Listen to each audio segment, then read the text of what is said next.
आपके जो आंखें होती हैं ना, इसके अंदर होता है एक प्यूपल, काला सा गोल सा, ये एकदम फैल जाता है, वाइडनिंग ऑफ द प्यूपल हो जाती है। तो आपको एकदम फील होती है कि ये इसकी आंखें मुझे देख के बदल गई हैं और आपको बड़ी खूबसूरत लगती हैं। जो फैली हुई हैरान सी आंखें जो होती हैं ना, वो प्यूपल उनके डायलेट ही होते हैं। तो जब प्यूपल डायलेट करते हैं, इसका मतलब वो जेस्चर दे रहे हैं कि कोई आपको पसंद कर रहा है। लेकिन खाली ये प्यूपल डायलेट नहीं होता, बल्कि वो आपको चोरी से देखते हैं। दिल करता है इधर देखें, लेकिन एकदम नज़र फिर आपकी तरफ मुड़ मुड़ के आती है, बेइरादा सो ये उठ गई वो नज़र, वो वाली नज़र है।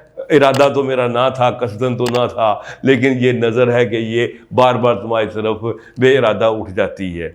ठीक है, तो ये बेइरादा लड़की की अगर नज़र आपकी तरफ उठ रही है, और तो इसका मतलब ये है कि वो आप में इंटरेस्टेड है, वो आपसे चाहती है कि आप उसके साथ कुर्बत हासिल करें, करीब हों। तो आंखें जो है ना, ये तो इसकी तो अपनी ज़ुबान होती है, और ये तो आंखें तो फिर बोलती हैं।